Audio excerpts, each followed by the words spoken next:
This is a 9700K. You can probably see that a little bit. There we go. Yeah, and you're like, oh, cool, you got a 9700K. So what? Well, there's some interesting things about this 9700K we're going to talk about. Okay. Now, first of all, a shout out to SJC Computer Parts, I think it is. On eBay, this was listed as damaged, knowingly buying a damaged product. Obviously, there wasn't going to be returns or anything like that. You know what you're getting. And it did have very good pictures showing me, and I'll kind of show you a video I've got that shows that this was damaged on the corner. Now, if you guys remember, I had a video not too long ago. If I remember, I will go ahead and put it up here, where I bought a motherboard that's actually in the editing rig back there that also had a messed up corner, like it was dropped on its corner. Now, a lot of times that might not cause other issues, or it might not cause a problem. I was hoping this was one of those times. I got it. I bid on it, got it pretty quickly. And the motherboard I installed it in was also the motherboard that we had problems with before, that I had to straighten all the pins. If you guys will remember, that motherboard, let's see up here, that motherboard was not tested because it had bent pins. And yes, I did know it had bent pins and it worked, but we've gone through a few things with that motherboard. That motherboard, first of all, knowing that I only spent about 25, 26 bucks on that motherboard, I was not going to go to town and buy the most expensive or the best CPU I could find for this. So I bought a Celeron, 2-core, 2-thread, wouldn't even run Borderlands. If you want to, you can go back and look at that video. But so we said, okay, I found a good deal on an 8700K. That didn't work. And I thought, okay, we've got a situation where pretty sure the motherboard is right. We know at least one processor works. Let's order another fairly cheap processor to test the motherboard. In steps the 9400F. Now, we just recently did a video on that, and that's what I'll be comparing this 9700K to. Because we're thinking that, yes, we are in good shape, and hopefully this does run right. And I got it for a pretty good price. I got it for under $40. Now, a 9700K for under 40 bucks, that is a major deal. Sold as damaged, I was willing to take the risk on it. I was willing to go ahead and take a shot on it, and that's what we did. So we get everything hooked up, we get everything going, and I turn the power switch on, and the motherboard comes up, and no picture. And I'm thinking, wait a minute, this is 9700K. I can go right off the CPU. Well, that worked. But what I did is I forgot to put power on the GPU. So, yeah, I took the GPU. I instead of just going through all that, I wanted to see, first of all, if this thing was going to work. And if I was going to check that, I might as well see if the video and everything worked on it too. And it did, and it was fine. So, yes, it all came up. I was able to see it. It worked great. And, yeah, so then I thought, okay, now it's time for us to start testing things, right? So we're going to start off our testing like we do every time with Shadow the Tomb Raider. A couple things to mention about the testing rig that we're using. Of course, we're using Z390, the motherboard that we got working, that we also tested the 9400F in. It's got 16 gig of DDR4 running at 2133, I believe it is. A couple of SSDs in it to make sure we can load and run the games. And the RX 9060 XT, 8 gig. We ran that with a 9400F. We got good results. I thought the 9400 was just going to completely bottleneck that 6-core CPU. And in some cases it did a little bit, but it was still very, very playable. The performance was still pretty good. We're going to notice a little bit of that here, not too much, but you're going to see that the 9700K does pretty darn well. Starting out with Shadow of the Tomb Raider, where we maxed out last time at about 130 frames per second. This time we got about 150, and that's where it decided to stay. Now it got up to about 150 and said, you know, I'm good. That's all. And I can't complain about that because still, it's a pretty good frame rate. No textures popping in, no hesitations, no crazy stuff that happened. It just ran really, really smooth, and it finished the test very, very easily. Borderlands 3 was another one that sometimes Borderlands has little hitches and little weird things and all that stuff that happen. None of that. We got anywhere from 110 frames per second at 1440p high, got down almost to 200 when we were sitting there trying to run it at 1080p low. Everything in between was good. We had a slight edge to the 9700K over the 9400F, and it was noticeable. It worked out just fine. It probably has just a little bit faster clock speed. I would have to go back and look, and if I remember to, I'll put at the bottom the video here. But yeah, more cores, more threads, and it ran pretty darn well. Now, Cyberpunk was the one thing that we had a little bit of an issue with, and it wasn't because it didn't perform well. It's because it wanted to perform too well. I was finding that it was running at like 110, 108%, whatever, and I was also seeing some thermal throttling going on because it was getting up around 100 degrees Celsius, 105 degrees Celsius, and that little Thermaltake cooler was just not doing the job. Now, what I ended up doing for all these tests is I went back and I ran all these tests with a different cooler on it. I use a deep cool, I believe it was AG400. And yeah, I never had above 62, 63 Celsius after that. It ran very, very smooth. It still wanted to get up and go away. But the funny thing was, it only wanted to do it up to about 150 frames per second. And again, it got to about where it was going to max out. So we're now, I know the video card itself will do better. It does better on a 12700K. It does better on a 9700X by AMD on the AM5 platform. Probably about 15 or 20% better. But to get to this point, I think we're pretty much maxing out on what the CPU is going to deliver for us. But still, very good result. Again, very smooth. Once we got the temperature problem figured out, load times were very quick. The shifting or the scenes and everything were great. We didn't have any problems with anything, and the percentage that the load on the GPU and CPU were pretty even most of the time. The CPU did, I would say a lot of the time as we got lower, which I expected, got lower in the frame rate and the resolution, did use less resources, but still capped out at that one frame rate, about 150 frames per second. Counter-Strike, no problems at all. Whether it was running with a 9400F or the 8700K, 9700K, it didn't care. It just ran, and it ran great, and looked good doing it. Again, a lot of times when running that benchmark, you get some of the hesitation when, say, the bombs go off or the smoke or those grenades. None of that here. Just plowed right through it. The CPU did a great job, and the GPU did a great job. Both of these, if I didn't know better, I would have thought these came from a similar generation and not from 6 or 7 years apart from each other. With Black Myth Wukong, we saw a little bit of weird. This is where it's a very, very well optimized game, but it didn't really care whether it was a 9400F or a 9700K. It didn't really make a difference. There was a slight edge in 1440p for the fewer core processor, and there was a little bit of an edge for the 9700K the other way around in 1080p. So, but both of these scored pretty well. They both scored between 100 and 145 and 160 frames per second. It just didn't care. It ran well. And again, this is a pretty well optimized game, but these both played very well together. Marvel Rivals is one of those that we talked about last week, the difference between FSR3 and FSR4. I did go ahead and test this on 1080p high and 1440p high, and the results were pretty comparable to what I would have expected as a decent return or a decent improvement. It was pretty consistent with Shadow of the Tomb Raider and Borderlands 3, and no issues at all. Now, still, I would have figured this game would have it's a competitive shooter. I would have thought it would get more than 60 frames per second, but it just didn't want to.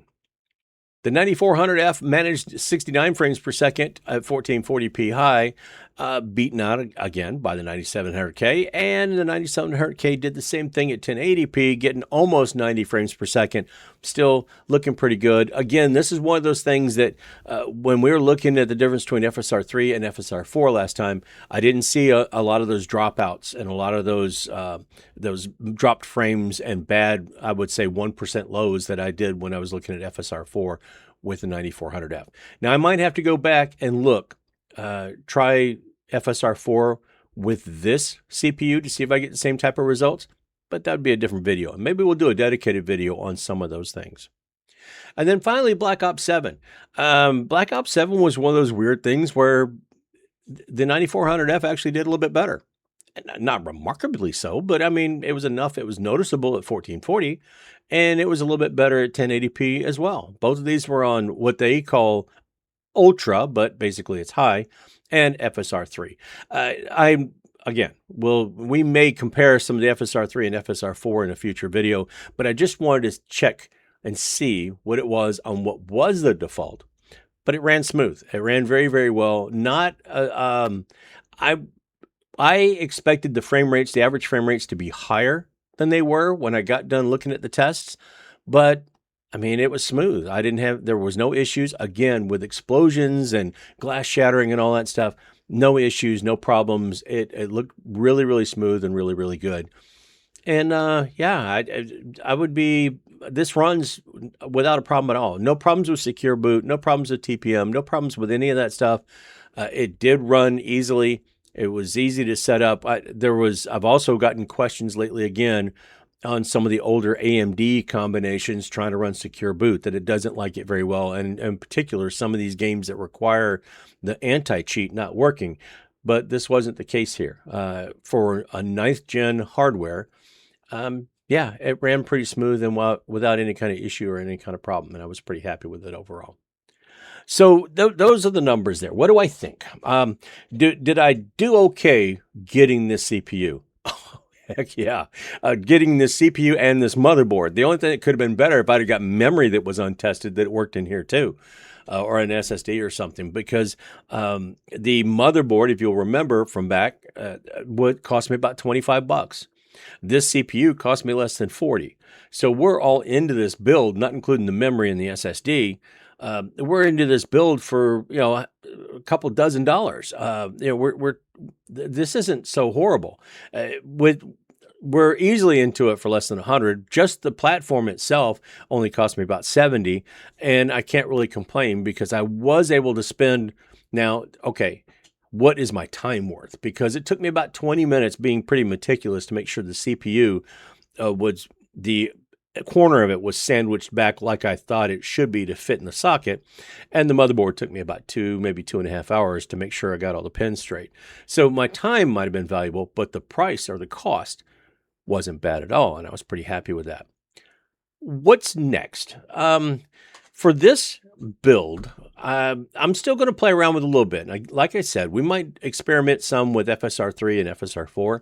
Let me know in the comments if you want me to go down that road or go in that rabbit hole. I really want to be able to do more videos. Sometimes I get to a point where I go, no, nobody's going to be interested in that. No, they won't be interested in that. If you are, please tell me. I would love to hear it. Yes. But the next one actually came in the mail today because somebody did mention something about a Ryzen 3 3100. All the pins are there. This thing looks beautiful, and it's beautifully packaged. That came from another eBay seller. So another recycling place. That would be the thing that I would recommend. If you guys are looking for these older parts, and because new parts are just so darn expensive, there's a lot of stuff ending up at recycling places. So on eBay, pay attention to those. If it's, Renewed Computer Place or Recycled Computers or some company that does this, does that, they're typically looking to get rid of some of these things at a decent price, and they will tell you exactly what kind of shape it's in. If they didn't test it because it looked like it had bent pins, they'll show you pictures of the bent pins. If it's something like the 9700K here that had damage on the corner, there was very good pictures about the damage on the corner. This 3100, I found it from another, like a recycler. I actually put bids on a different 3100 that was sitting at about $31, $32. I put bids on it with my max bid up to like 36 because I didn't want to pay more than about $36, right? And right as the auction is ending, I got sniped for 37. Now, somebody waited to the last minute because I had my bid set. We were only at $32 and the bid was set as high as 36. I could have had a couple bids in there. And it is obvious somebody did it right before the thing closed because within 7 minutes, 4 bids went out the window and I lost it. But it's okay because I'd already had my eye on what I was going to pay for this one in the first place. I was just involved in a bidding, and I thought if I could get it cheaper, I'd get it cheaper. But that's okay. It happens. But that's my thing is don't be afraid when you're looking at stuff. Look at recycling places. Look at established places that will give you a good description. They will tell you flat out if something's wrong or not working or it needs something, or they'll send you pictures of damaged stuff. You can make a little bit better decision with that than you could if it's just like, you know, you have no idea. Somebody just listed and they don't know if it works or it's untested. This way, if it's untested, at least they told you why it was untested. If it's damaged, they'll show you pictures of the damage and you can make up your mind a little bit better. Maybe it helps. So that is all I got this time. I just wanted to let you know that I finally got a decent CPU to test on that broken motherboard that I only paid $2,000 for. Yeah, $25. Yeah, and it works great. And if it weren't for me taking it back out and swapping out something else to test, it'd still be in the system over there. But I had to actually move that system because I'll be testing the 3100 next, and that system's over there on the test bench, waiting for this CPU. But yeah, that's all I got. If you have any questions or any thoughts or whatever about this whole ordeal now with 4 CPUs in the same motherboard, I don't think I've ever tested 4 CPUs in the same motherboard. Not without building a build and sending it out the door, selling it, or giving it away or something. But yeah, no, I'm not going to give this away. I kind of like this system. I'm not giving any of the CPUs away. Not even the Celeron or anything like that. By the way, the 8700K that did not work, the eBay seller was great about that. We got things squared away. Everything is cool. Everything is great. Kudos to them. But yeah, we're on to the next project. We will go back and revisit this again. Like I said, I will probably go back and with the 9060 XT, because it's capable of FSR4, we'll probably do some tests between 3 and 4 with that. But yeah. For now, though, that's all I got. So if you got anything out of the video, you found it interesting and all, thought, oh, well, that's about what I expected, or just got, interested in buying used parts off of eBay from recyclers, go ahead and throw a like on the video. If you're not already subscribed, please do subscribe. That would be wonderful, and I would totally appreciate it. I would love to just push this channel, to the point where I think people are watching, and it's more fun to put out more videos, instead of me trying to guess what everybody wants. I would love to be able to do that and have your participation as well. Don't forget to visit the other socials. I'm trying to, or in the middle of, or going to be. I want to do something with the website, but I haven't figured out what it is yet. Any suggestions? I don't think I want to make it an e-commerce place or a spot because I don't think I'd have enough people buying. But if you're one of those people that might want merch, let me know that too. I'll consider it. Very, very well consider it. Stickers, pens, pencils, bottle openers, coasters. I don't know if I want to go into caps and t-shirts, but I mean, give me an idea. I don't know. Hey, I'll do it. I'll think about it. I'm not going to commit to it. I'll think about it.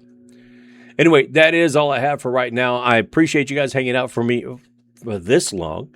It's really just amazing to be able to do something I enjoy doing and somebody gets something out of it, and it helps a lot. If you don't do the like or subscribe or check out the socials or anything like that, I ask you just do me one favor, and that's just be good to each other. Take care of yourselves. Take care of each other. It doesn't cost anything to be kind. Smile, wave, hold the door open, say good morning, something. It's absolutely free to be kind, and you might find out that, it makes it worth it. Might make your day, might make somebody else's day. We kind of need that, don't we? Anyway, until I get myself into something I got no business getting into, not just the 3100, but the mess I got to clean up back there. Yeah, that's still going on. That UPC on the floor, I don't know if I need a new battery or what. We'll figure that out as well. And you can't see it, but there's a receptacle back there that I spent about 2 hours trying to make sure that the wires were long enough and it was grounded properly. So on to the next part of that one as well. Anyway, that is all I have. I hope you guys have an amazing, amazing day. Thank you so much for hanging out with me. And until next time, that's all I got. So I'll see you later.